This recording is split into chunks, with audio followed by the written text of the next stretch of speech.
I never imagined that my name would be on the same list as Elon Musk or Mark Zuckerberg, not in a million years. But when Forbes released their 30 Under 30 list for innovative e-commerce solutions last month, there I was, Daniel Thompson, the guy whose family thought was just playing around on the internet instead of getting a real job. The same Daniel who was still invited to family gatherings mostly out of obligation, who was seated at the kids' table until I was 25, because there wasn't enough room at the main table, despite the empty chair next to my always favored brother, Michael. The golden child who followed in our father's footsteps to become a corporate executive, complete with the corner office, company car, and that air of superiority that comes with believing you've chosen the only legitimate path to success. In America, I've spent years creating and growing my e-commerce platform that specializes in connecting artisans from rural American communities with global markets. My company, Heritage Hands, started in my studio apartment with nothing but a laptop and an idea that the incredible craftspeople in forgotten small towns across America deserve to have their work seen and valued at fair prices without exploitative middlemen taking most of the profit. I'd seen firsthand how my grandmother's quilting was purchased for pennies on the dollar by collectors, who would then sell them for 10 times the price in upscale urban boutiques. The injustice of it burned in me, but whenever I talked about my business idea at family gatherings, the reactions ranged from patronizing smiles to outright laughter. "Oh, Danny and his little internet schemes," my brother would say, clapping me on the shoulder just hard enough to remind me of all those wrestling matches I'd lost as a kid. What my family doesn't know is that Heritage Hands has quietly grown to a valuation of over $75 million, with partnerships spanning from Appalachian woodworkers to Native American jewelry artisans in the Southwest. I've kept my success secret, partly because I was waiting for the right moment, and partly because I wanted to prove to myself that I wasn't building this company just to throw it in their faces. I wanted to know that I was doing it for the right reasons, for the artisans who now earn living wages, for the preservation of traditional American crafts that were at risk of disappearing, and yes, for myself. The freedom of building something meaningful on my own terms. But now, with the Forbes recognition and my face splashed across business websites, my carefully maintained separation between my family life and professional success is about to collapse. And it's happening right before our annual Thompson family 4th of July barbecue. This year's gathering is at my brother's new McMansion in Connecticut. A house he makes sure to mention is in the same neighborhood as several C-suite executives from his company. It's the first family event since the Forbes list came out, though I'm not sure if anyone has seen it. My brother's wife, Rebecca, has already texted everyone a detailed dress code that specifies business casual with patriotic accents, and a reminder that my brother's boss and his wife will be attending as honored guests. The text included a winking emoji and a note that this could be a big opportunity for Michael, so let's all be on our best behavior. The subtext was clear. Don't embarrass him, which, in my family, has always been code for Daniel. Don't talk about your internet thing, but this time, I won't be arriving with just a store-bought apple pie and my usual arsenal of rehearsed responses to the inevitable questions about when I'm going to grow up and get a stable job. This time, I'll be bringing the truth. The question is, am I finally ready to drop the bomb that would forever change how my family sees me? Am I prepared for the whiplash of suddenly becoming the successful son in their eyes? When I've spent years building a life that values completely different measures of success than theirs, and most importantly, would their approval even mean anything to me anymore, now that I've found validation in ways they never understood or supported? Have you ever reached that point where you've spent so long seeking someone's approval that when you finally have the power to command it, you're not sure you even want it anymore? That's the strange limbo I find myself in, caught between the satisfaction of finally having irrefutable proof of my success and the bitter realization that I shouldn't have needed external validation in the first place. Maybe you've been there, too, holding a truth that could change everything and wondering if it's even worth revealing. From the outside, the Thompson family looks like the epitome of upper-middle-class American success. My father, Richard Thompson, built a respectable career as a regional director at one of those massive insurance companies whose commercials you see during football games. He served on the local Chamber of Commerce board for over 15 years and never misses an opportunity to mention it. My mother, Elaine, maintained our pristine colonial-style home in a Connecticut suburb where the lawns are always manicured and neighbors compete through subtle displays of wealth. Imported cars in driveways and children in prestigious colleges. We were the family that went to church every Sunday, hosted neighborhood barbecues on Memorial Day, and sent out Christmas cards featuring professionally photographed family portraits. But behind our glossy Americana facade lay a household governed by strict expectations, conditional love, and an unspoken but rigid hierarchy that placed corporate achievement above all other forms of success. My father has always been a man of contradictions, publicly generous but privately calculating, capable of charming rooms full of strangers but cold with his own children. He built his identity around being a self-made man despite coming from a comfortable middle-class background, and he expected his sons to follow a similar trajectory but start from an even higher rung on the ladder. To my father, the world is simple. You work hard at a respected company, you climb the corporate ladder, you accumulate the right status symbols, and you command respect. Anything outside this narrow definition of success was just a hobby or, worse, a failure of ambition. He measured worth in salary figures, job titles, and the prestige of business cards. When Michael landed his job at Northeastern Financial Group right after his MBA, Dad beamed with a pride I'd never seen directed at me. "That's how it's done," he announced at the dinner celebrating Michael's new position, raising his glass, following the blueprint for success. The blueprint that, apparently, I had crumpled up and tossed aside with my internet ventures. My mother is more complex in her relationship with me. There have been moments, brief, private, conversations in the kitchen while everyone else watched football in the living room, when she seemed genuinely interested in my business ideas. "You've always had such creativity, Danny," she once told me, her voice low as she sliced vegetables. "I wish I'd pursued some of my own ideas when I was younger." But these glimpses of support always evaporated in my father's presence, or during family gatherings, where she'd quickly change the subject if I talked about my company, steering conversations back to Michael's recent promotion or my cousin Stephanie's law school achievements.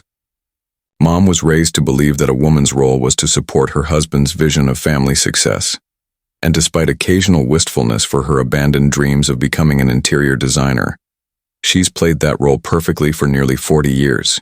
My brother Michael is 3 years older and has spent his entire life being everything I'm not. Athletically gifted where I was bookish, socially confident where I was awkward, practical where I was idealistic. We shared a bedroom until I was 12, and I remember him methodically organizing his sports trophies on our shared bookshelf, gradually pushing my science fair certificates and books into an increasingly smaller corner. "Nobody cares about science projects once you're out of school," he told me when I complained. "Trophies show you're a winner in real life." By high school, he was class president and football team captain, while I was founding the school's first computer club. At family gatherings, relatives would slap Michael on the back and ask about his latest accomplishments, then turn to me with that slightly strained smile and ask, "And what about you, Danny? Still doing that computer stuff?" As if my passion was a phase I'd eventually outgrow. When I was 16, I created my first e-commerce site, a platform for selling my classmates handmade jewelry and art. It was rudimentary by today's standards, but in 2009, it was innovative enough to catch the attention of a local business journal, which featured me in a small article about young entrepreneurs. I excitedly brought the newspaper to dinner, placing it next to my father's plate. He glanced at it while chewing his steak, then set it aside. "That's nice, son, but don't let these little projects distract you from college applications. You need to focus on getting into a good business school if you want a real career." Later that night, I found the newspaper in the recycling bin, my moment of recognition discarded along with junk mail and empty cereal boxes. Meanwhile, a framed article about Michael's state championship-winning touchdown throw still hangs in our family's hallway, yellowed with age, but prominently displayed 13 years later. During my sophomore year of college, I launched a more sophisticated platform connecting student artists with local businesses looking for affordable design work. It gained enough traction that a small angel investor offered $25,000 in seed funding. I called home, bursting with excitement, only to have my father immediately ask if this meant I was dropping out of college. "Because that would be throwing away your future for a long shot, Daniel," he said, his voice taking on the stern tone he used when discussing serious family matters. "These internet startups are a dime a dozen. For every Facebook, there are thousands of failures no one remembers." When I assured him I was staying in school, his relief was palpable, but he never actually congratulated me on the investment. At Thanksgiving that year, when my aunt asked about that website thing, my father interjected before I could answer, "Oh, Danny's focusing on his degree now." "Right, son." The expectation in his voice was clear, and I nodded silently. I'd watching Michael regale the table with stories about his MBA program networking events. The moment that crystallized everything for me came 3 years ago, after I'd already built Heritage Hands into a $1 million business operating out of a small office in Brooklyn. I'd been working 18-hour days, living on ramen and coffee, but the platform was finally gaining serious traction. Major design magazines had featured our artisans' work, and we'd just closed a partnership with a national home goods retailer. I decided to fly home and surprise my parents with a gift: a handcrafted mahogany desk made by an Amish woodworker from Pennsylvania, one of our most successful artisans. The desk cost nearly $7,000, but I could finally afford such a gesture. I had it delivered to their house and timed my visit to coincide with the delivery. As the craftsman carefully set up the desk in my father's study, explaining the months of work that went into it, I watched my father's face for that elusive approval. He ran his hand over the smooth surface and nodded appreciatively. "Very nice craftsmanship," he said, and for a moment, my heart lifted. Then he turned to me. "Must have set you back quite a bit. Hope you're not spending beyond your means with this internet business. Remember, no shame in coming back to Connecticut and letting me put in a word for you at the company. Everyone starts in the mailroom, but with your education, you'd move up quick." The craftsman looked between us awkwardly as my father completely failed to make the connection that this desk came from my company, the internet business he was still dismissing as a financial liability. It was during that same visit home that I discovered what would become my secret weapon, though I didn't realize its significance at the time. While looking for an old family photo album in my father's study, I came across a file folder labeled Thompson Family Trust. Curious, I opened it and found documents detailing a substantial family inheritance from my paternal grandfather, who had passed away when I was a child.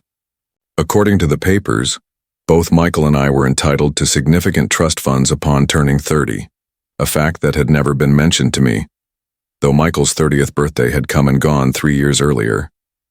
Tucked into the folder was a handwritten note from my father to his lawyer, discussing the possibility of redirecting Daniel's portion toward more stable investments given his current unstable career choices, with a plan to revisit direct disbursement when he demonstrates financial responsibility. I carefully replaced everything as I'd found it, but took photos of the key documents with my phone. I hadn't decided what to do with this information yet, but something told me to keep it close. The irony wasn't lost on me. While my father was questioning my financial acumen, I was building a multi-million-dollar company, and he was plotting to withhold my inheritance because he deemed me financially irresponsible. It was the ultimate confirmation of how little he understood or respected my path. The Thompson family 4th of July celebration is a tradition as rigidly structured as my father's worldview. Every year, it follows the same pattern. Afternoon arrival, perfectly. Time to allow for exactly 1 hour of mingling before the grill is fired up at 4 p.m. sharp. Dad mans the grill in his Kiss the Cook apron, a Father's Day gift from Michael 15 years ago, while Mom flutters between guests with trays of her famous deviled eggs and lemonade served in crystal glasses. Lawn games for the kids, business talk for the men, and kitchen conversations for the women.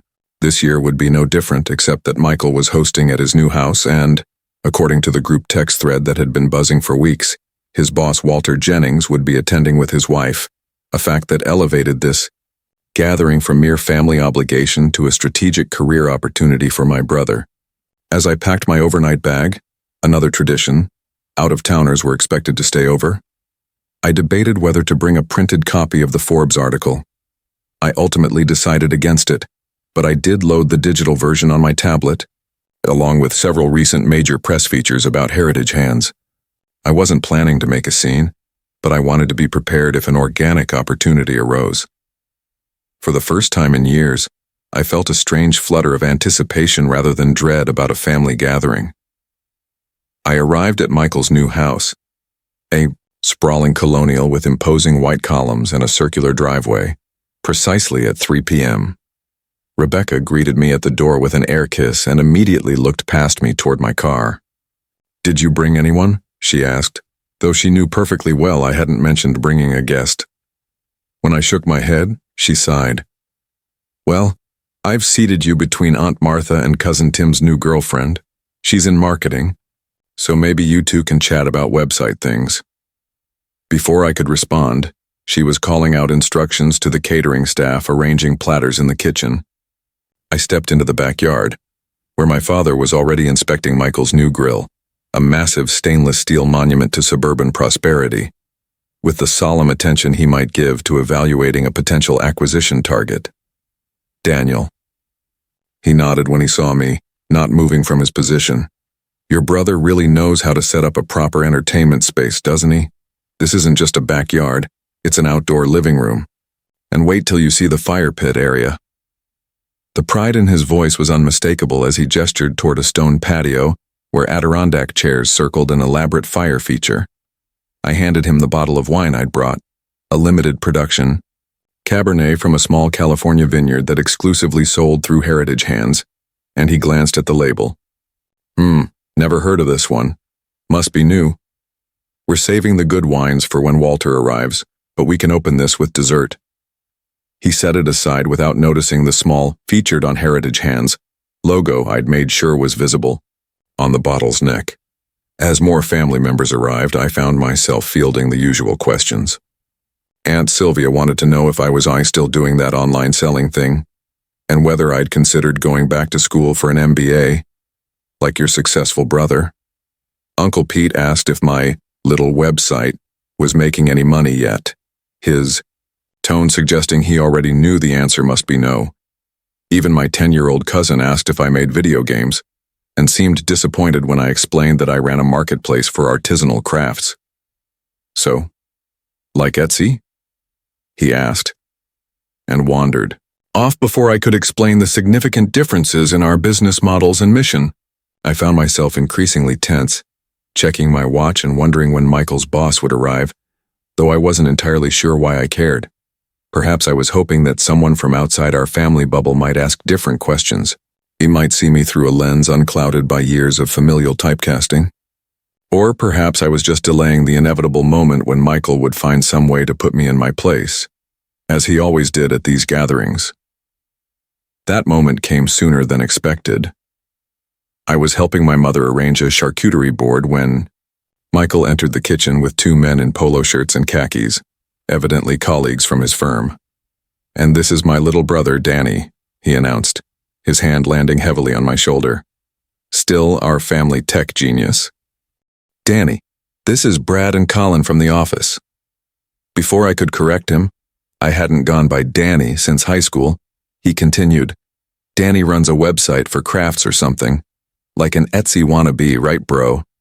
He chuckled, and his colleagues offered polite smiles. But hey, not everyone can handle the pressure of the financial world. Some people prefer to play it safe. The irony of him describing my entrepreneurial journey as playing it safe compared to his corporate job with benefits and a guaranteed salary was so absurd that I almost laughed. Instead, I simply extended my hand to his colleagues and introduced myself properly. "Daniel Thompson, founder and CEO of Heritage Hands. We connect master artisans from rural communities with global markets, and actually..." But Michael was already steering the conversation elsewhere, asking Brad about some golf tournament they'd apparently discussed at work. I caught my mother's eye across the kitchen, and for a moment, I thought I saw a flash of sympathy.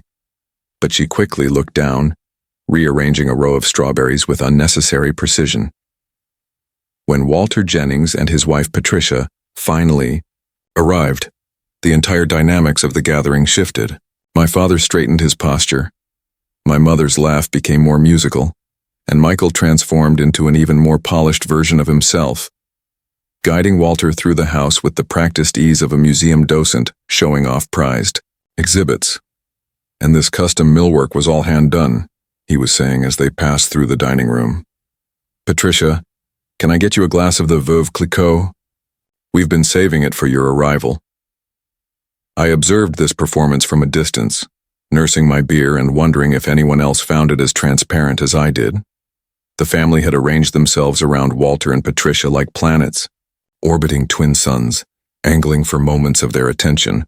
Even my father, normally the gravitational center of any family gathering, had willingly ceded his position to Walter, laughing too loudly at the man's mundane observations about property taxes and local zoning regulations. I remained on the periphery, partly by choice and partly because no one bothered to include me in the orbit of important conversations. I was just finishing a conversation with my cousin's girlfriend about her marketing job when I overheard Walter ask the fateful question that would set everything in motion. So, Richard, I understand you have 2 sons at the party? My father perked up, glancing around until he spotted me by the dessert table. Yes, my younger son Daniel is over there. Daniel, come meet Walter.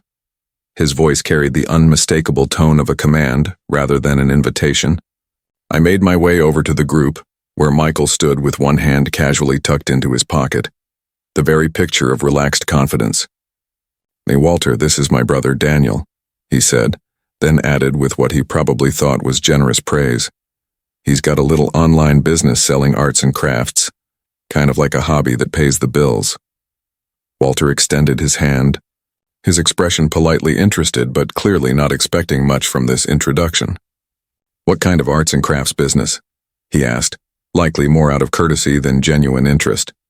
Before I could answer, Michael jumped in. It's one of those websites where people sell homemade stuff, like knitted scarves. And pottery.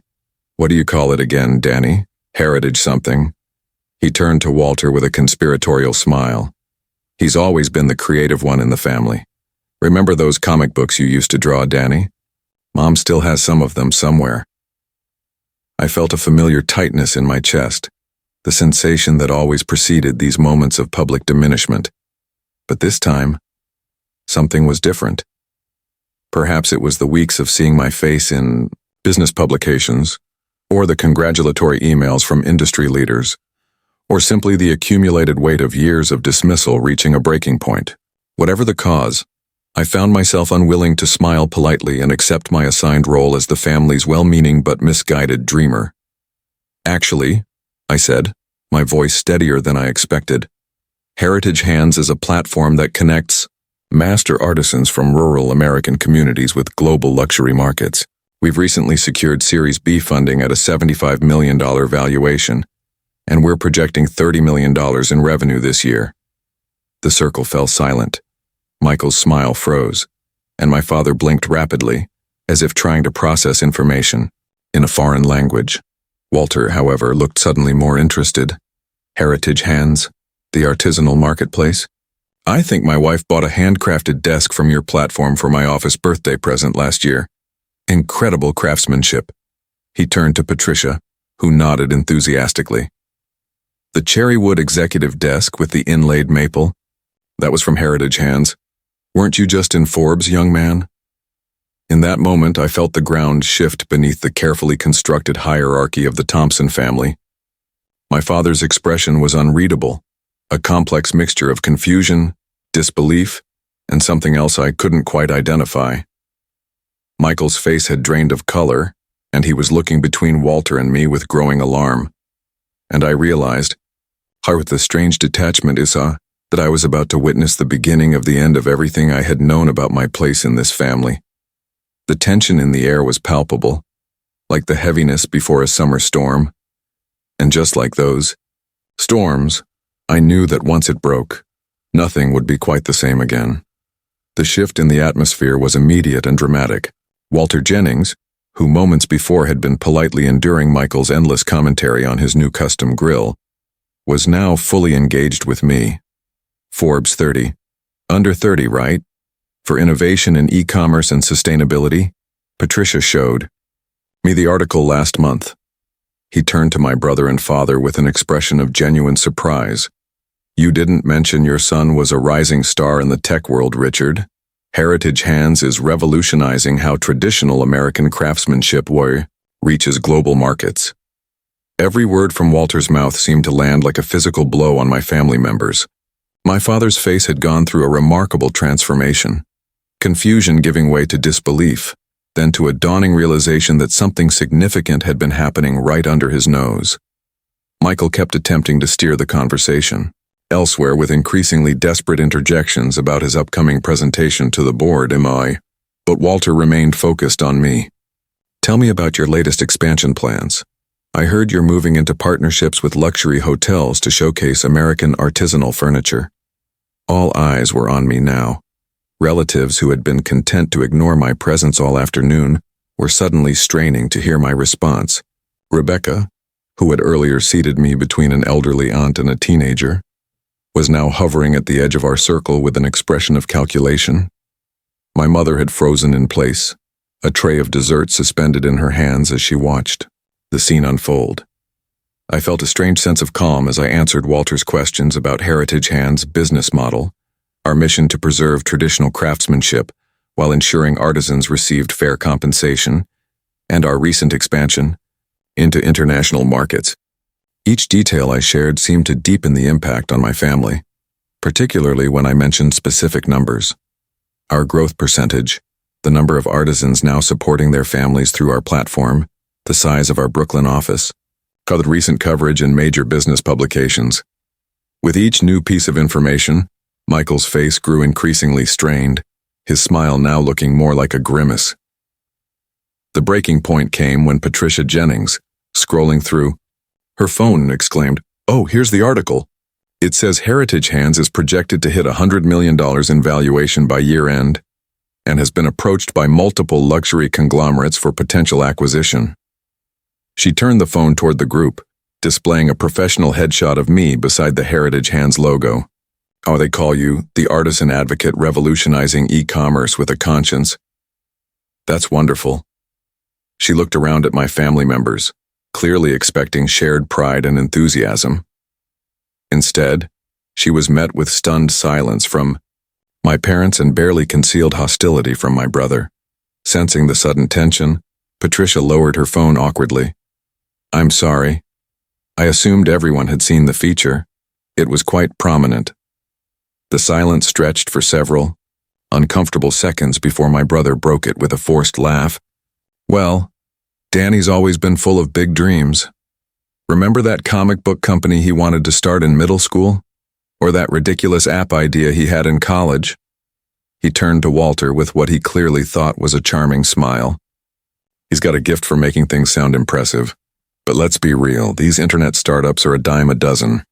Most flame out in a year or two, which is why I've always encouraged him to consider a more stable career path." Speaking of stability, Walter, have you had a chance to review those projections I sent over for the Westfield account? I think you'll find the growth potential quite. But Walter wasn't listening. He was still looking at me with genuine interest. "You know, my nephew has been trying to get his handmade leather goods business off the ground. Do you have a card? I'd love to put him in touch with you."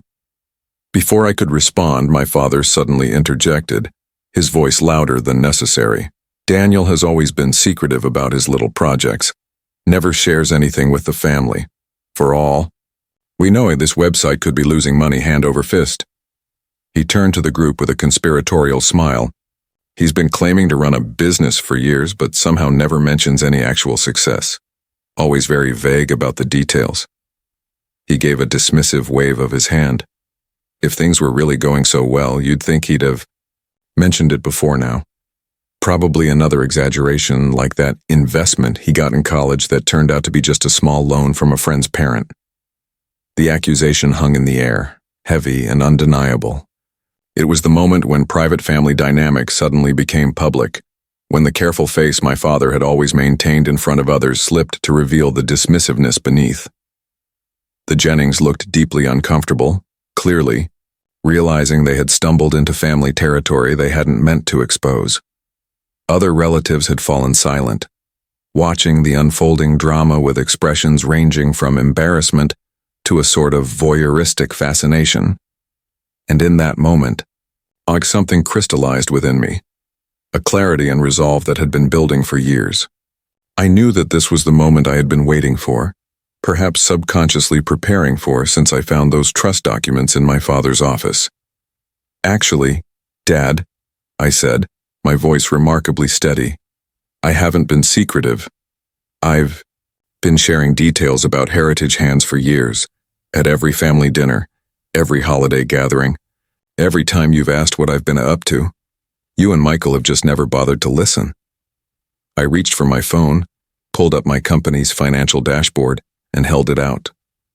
Here are our real-time metrics. We crossed $250,000 active users last month.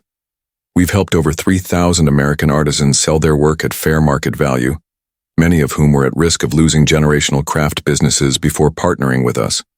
Our retention rate is 91%, and our annual growth has exceeded 200% for 3 consecutive years. I scrolled to another screen. And here's our latest valuation report from PricewaterhouseCoopers, confirming what Patricia just read. We're projecting to hit $100 million by December. The backyard had fallen completely silent now, even the children sensing the tension and pausing their games. Walter Jennings was looking at my father with poorly concealed confusion, clearly reassessing his understanding of the family dynamics. Michael's face had gone from red to white, his eyes darting between Walter and me as he realized the narrative he'd carefully constructed was unraveling in real time. My mother had set down her tray and was standing very still, her expression unreadable.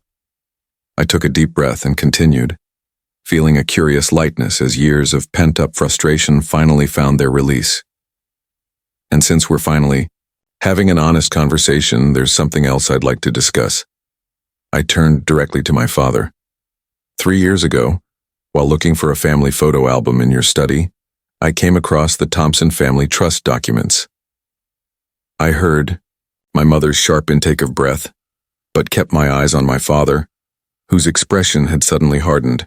"I found your note to your lawyer about redirecting my portion of grandfather's inheritance because of my unstable career choices and lack of financial responsibility. I found it particularly interesting given that you never once asked to see a business plan for Heritage Hands, never inquired about our revenue model or growth projections, never showed the slightest interest in understanding what I was building." I pulled out my phone again and displayed the photos I'd taken of the documents. "Ironically, while you were planning to withhold my inheritance because you deemed me financially irresponsible, I was building a multi-million-dollar company that now employs 47 people full-time and supports thousands of American artisans and their families." My father's face had gone pale, his hands gripping his tumbler of scotch so tightly I thought the glass might shatter. Michael was staring at me with undisguised hatred, all pretense of brotherly affection abandoned. The collective shock of the assembled family members was palpable. This kind of direct confrontation had never happened in the carefully maintained facade of Thompson family gatherings. Walter Jennings cleared his throat awkwardly and murmured something about checking on dessert, gently guiding his wife away from the unfolding scene. Most of the relatives followed their lead, finding sudden urgent reasons to be elsewhere in the yard or house. But I wasn't finished. Years of diminishment and dismissal had built up like pressure in a sealed container, and now that it had found release, I couldn't stop until it was all out in the open. "You know what's funny?" I continued, looking between my father and brother. "All these years, I kept hoping that eventually my success would be enough, that I'd reach some magical threshold where you'd finally acknowledge that my path was valid. That's why I bought that mahogany desk for you, Dad. It was made by one of our most successful artisans, a 5th-generation Amish woodworker whose family business was failing until Heritage Hands connected him with customers who value his craftsmanship. That desk you've been using for 3 years, the one you've shown off to all your insurance colleagues, It cost $7,000, and I paid for it with profits from my little internet hobby. My father's eyes widened slightly, the first crack in his armor of dismissal. But you never made the connection, never bothered to ask where it came from or how I could afford it, because it didn't fit your narrative about me. I turned to gather my things, suddenly exhausted by the emotional toll of the confrontation. I didn't come here today planning to do this. I actually thought that maybe, just maybe, seeing the Forbes recognition might finally make you proud. But I realize now that I don't need your approval anymore.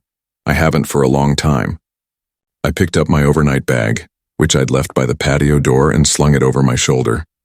I've built something meaningful, something that's helping preserve American craftsmanship and providing sustainable livelihoods for rural communities across the country. And I did it without your support, without your connections, without even your belief that it was possible. I looked around at the remaining family members, most of whom were staring at me with expressions ranging from shock to newfound respect. I won't be staying overnight after all. I have an early meeting tomorrow with our European distribution partners. As I turned to leave, my father finally found his voice. Daniel, you're being ridiculous. Sit down and stop making a scene. This is exactly the kind of impulsive behavior I was trying to protect the family assets from. His voice had taken on a desperate edge, the authority that had once seemed so absolute now ringing hollow. Michael, tell your brother he's overreacting. This is Walter's first time at our family gathering, and you're embarrassing all of us with this tantrum. But Michael remained silent, his eyes fixed on Walter Jennings, who had paused at the edge of the patio and was watching the scene with undisguised interest. The dynamic had shifted irrevocably. My brother, who had always aligned himself with the center of power, suddenly found himself uncertain of where that center now lay. I walked through the house toward the front door, aware of footsteps behind me but not turning to see who was following. Outside, as I reached for my car door, I heard my mother's voice. Daniel, wait. I turned to find her standing there, looking smaller and older than I remembered, her carefully maintained composure beginning to crack.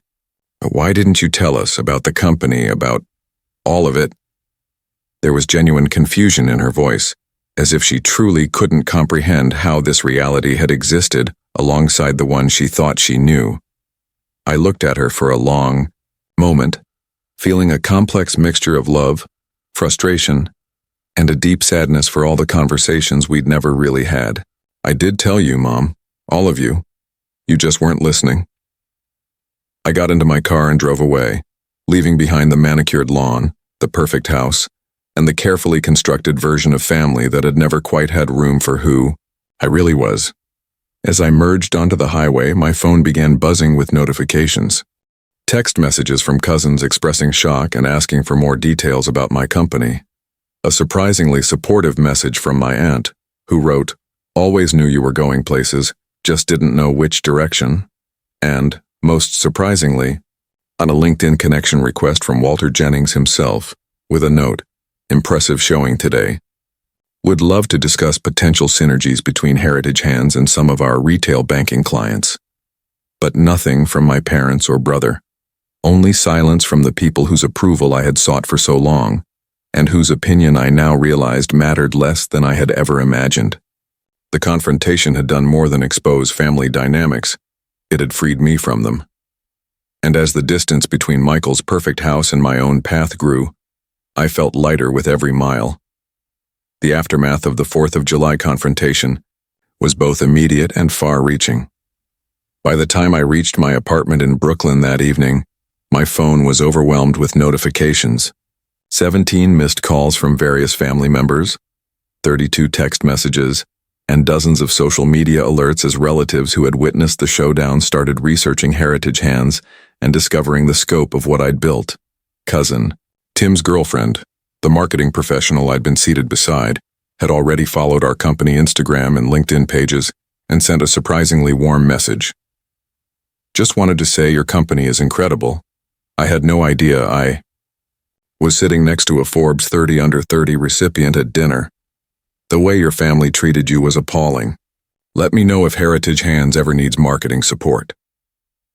My Aunt Martha, always the family gossip, had texted, "Your father is beside himself. Michael broke a glass after you left. Walter Jennings asked for your contact information.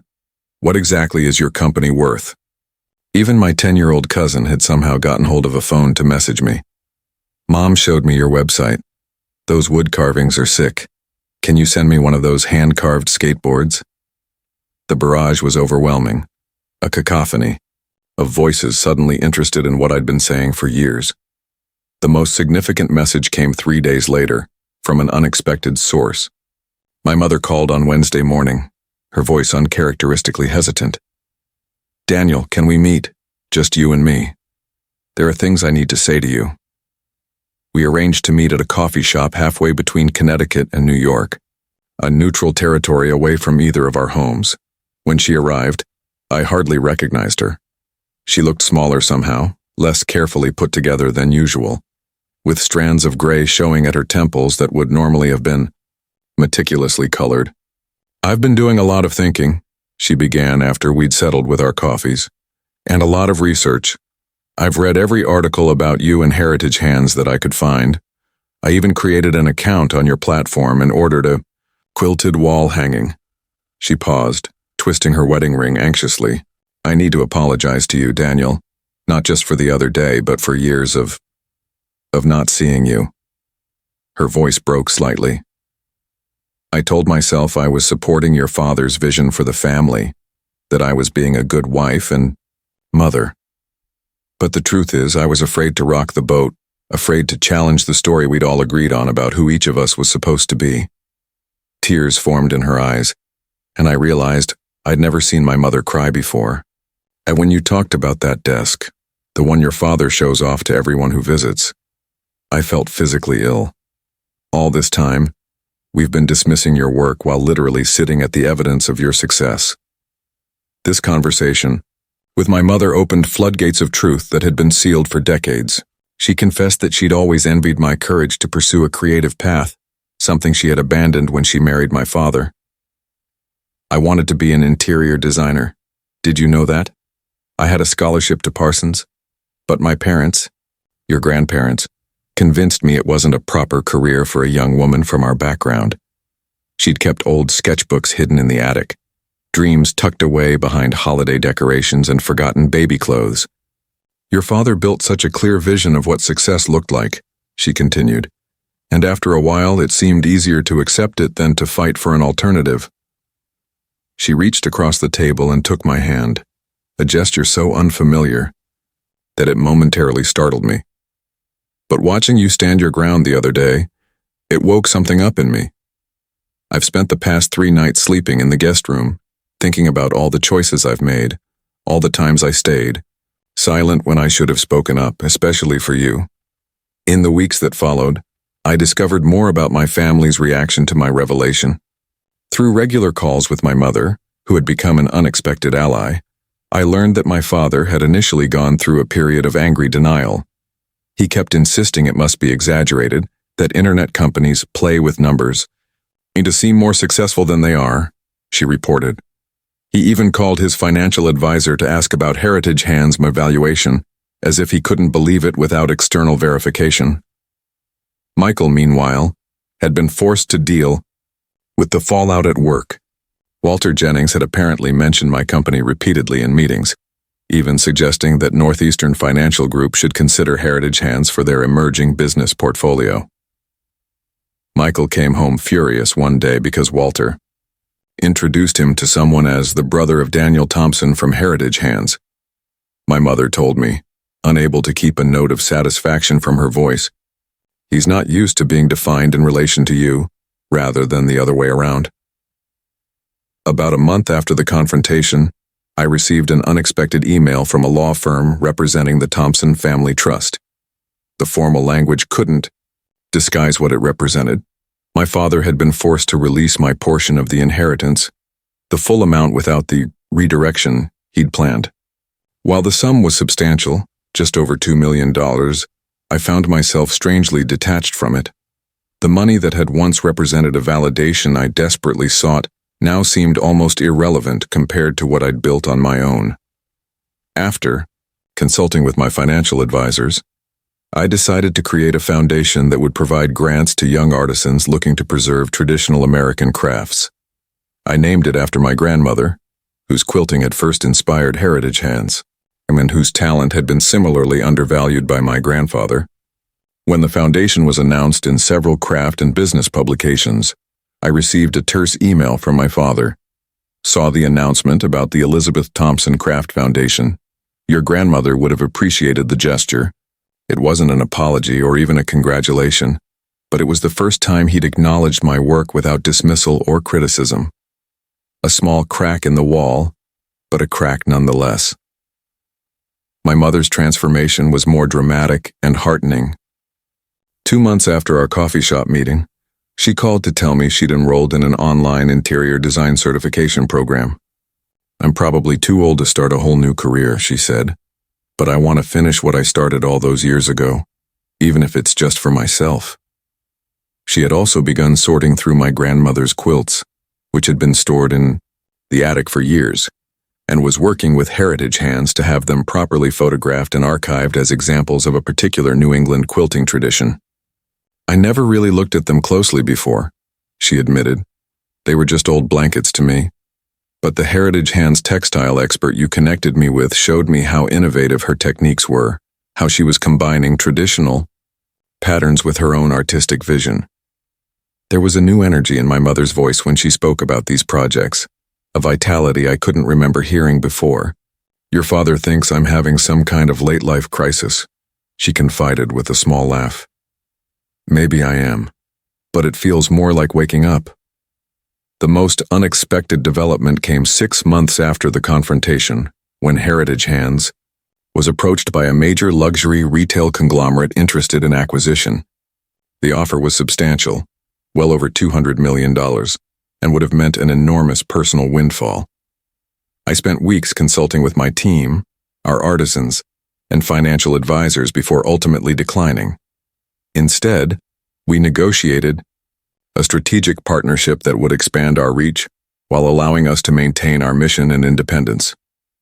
The day after the partnership was announced in the Wall Street Journal, I received a text from Michael. Saw the news about the partnership with Bergman Luxury Group. Smart move maintaining control. Congrats. It was the first direct communication from him since July, brief and still somewhat stiff, but a tentative olive branch nonetheless. I responded with equal brevity. Thanks. Been a good year for growth.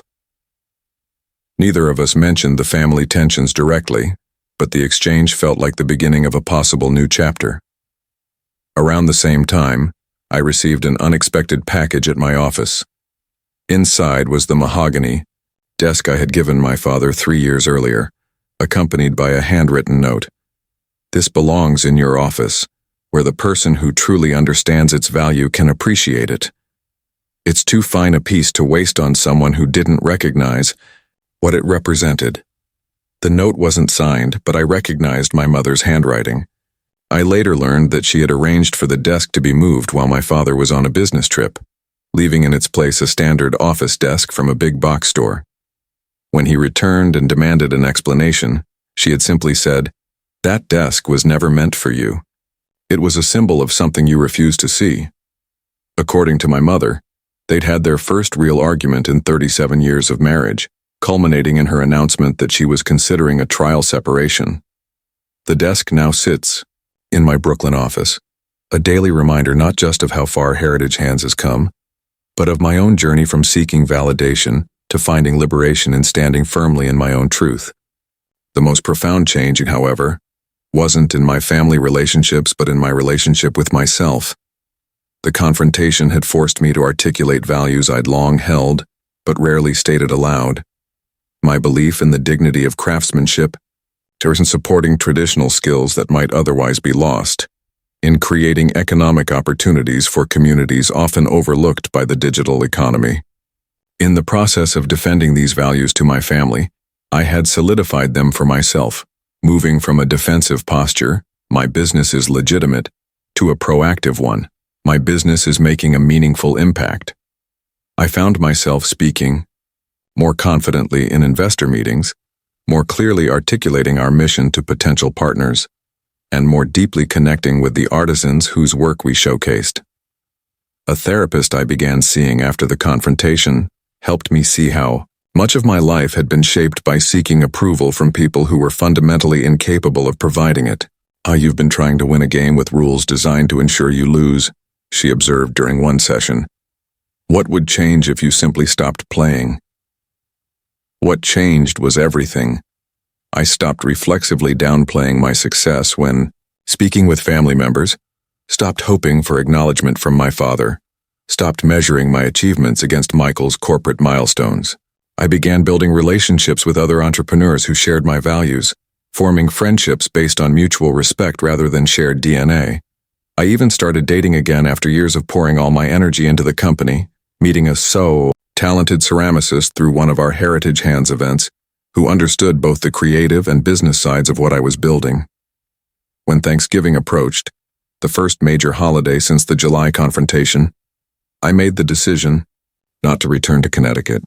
Instead, I hosted a chosen family dinner at my apartment, inviting team members who couldn't travel home, artisans who happened to be in New York for meetings, and friends who preferred creating new traditions to enduring old ones. My mother called that evening, and I could hear the strained sounds of the traditional Thompson gathering in the background.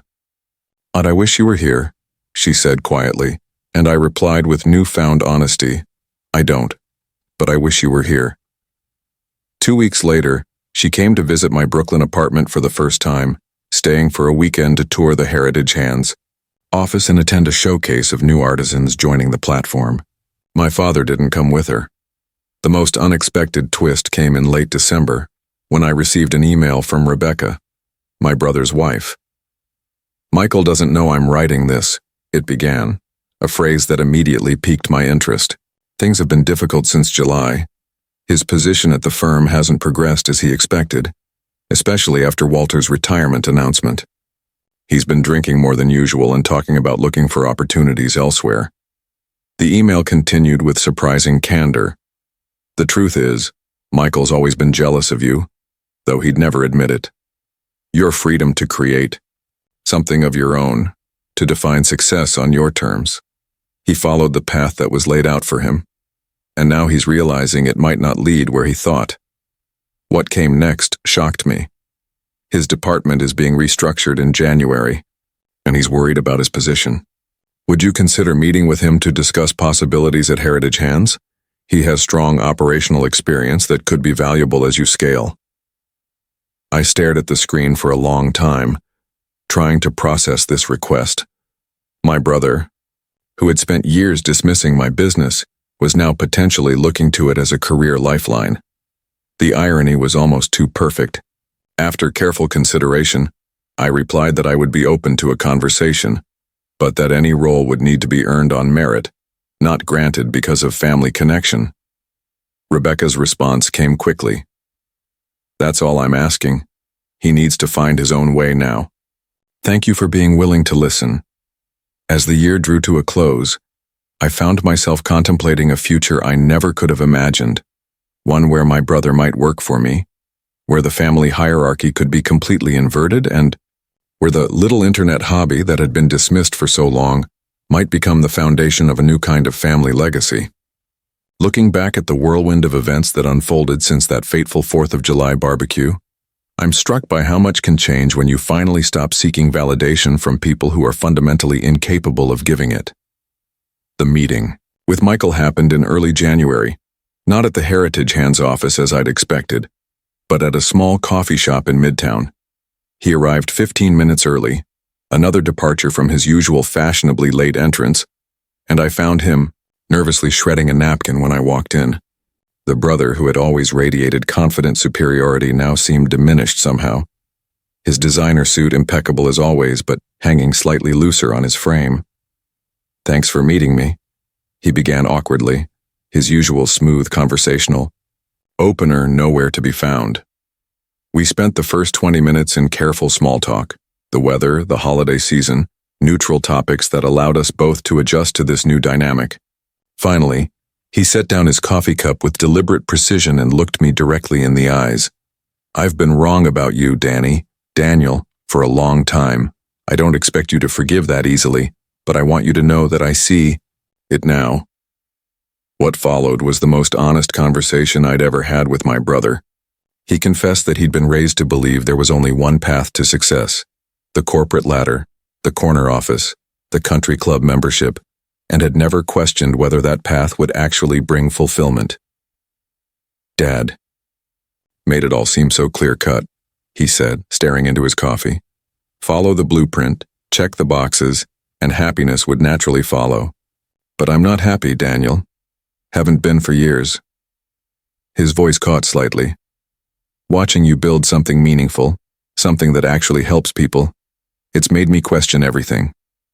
He explained that the restructuring at his firm was real, but that he'd been offered a lateral move to another department. More of the same, he said with a humorless laugh. Another 20 years of chasing quarterly targets and navigating office politics. He hesitated, then added quietly, I don't want that anymore. I want purpose, like what you have. I won't pretend that one conversation healed decades of rivalry and hurt, but it was a beginning. I didn't offer Michael a job that day. That would have been premature and, frankly, unwise for both Heritage Hands and our fragile new dynamic. Instead, I suggested he spend time with some of our artisans, understanding their crafts and the challenges they faced before traditional e-commerce. If you're serious about potentially joining Heritage Hands, you need to understand our mission from the ground up, I told him. This isn't about spreadsheets and quarterly reports. It's about preserving generational knowledge and creating sustainable livelihoods. To my surprise, he agreed readily, even enthusiastically. The following month, he took a leave of absence from his firm and spent 3 weeks traveling to artisan communities across New England and the Midwest, sending me thoughtful observations and questions along the way. When he returned, sunburned, and wearing jeans instead of his usual tailored slacks, he had a notebook full of ideas for operational improvements that could help our artisans scale their production without compromising quality. 6 months later, he joined Heritage Hands as our Chief Operating Officer, not because he was my brother, but because he had earned the role through genuine understanding of and commitment to our mission. My father's journey has been slower and more complicated. The initial shock of my confrontation gradually gave way to a begrudging acknowledgement of Heritage Hands' success, though he still refers to it as my internet company rather than by name. My mother tells me he reads every article about the business, tracking our growth with the same attention he once reserved for Michael's corporate advancement, but he maintains a stubborn distance in our direct interactions. At Christmas, 5 months after I'd hosted my chosen family Thanksgiving, I decided to visit Connecticut briefly, a day trip rather than the usual extended stay. The Thompson home was different. My mother had redecorated parts of it, incorporating textiles and artwork from Heritage Hands artisans. My father was cordial but reserved until after dinner, when he awkwardly invited me to his study, now featuring a simple desk from a department store where his beloved mahogany piece had once stood. I've been following your company's growth, he said, gesturing for me to sit. The partnership with Bergman was smart. Maintains your independence while leveraging their distribution network. It was the first time he'd spoken about Heritage Hands with something approaching respect. He reached into a drawer and pulled out a folder, all the press clippings, about the company, meticulously organized by date. Your mother's been keeping these, he said, though the folder had clearly been in his desk, not hers. Quite impressive, the trajectory you've maintained.